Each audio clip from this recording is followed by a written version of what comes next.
As African leaders gathered for a climate summit in Nairobi, the president of the upcoming COP28 delivered this grim assessment. The world is losing the race to secure the goals of the Paris Agreement.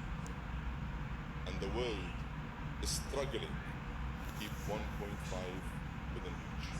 It comes as African leaders call for changes to what they say is an unfair international climate finance system.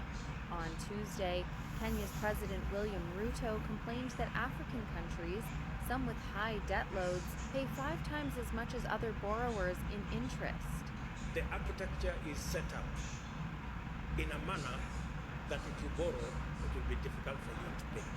We need a conversation, and a very candid conversation, and we're saying this in all honesty around how do we get concessional funding.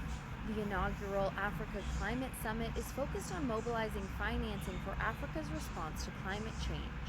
While Africa is suffering from some of the most severe impacts of climate change, researchers say the continent only receives about 12% of the financing it needs to cope. Hundreds of millions of dollars of investments in sustainable development projects were announced on Monday. On Tuesday, the UAE pledged $4.5 billion to develop 15 gigawatts of clean power in Africa by 2030. Germany also announced $482 million in financing, including funding for a green hydrogen project in Kenya.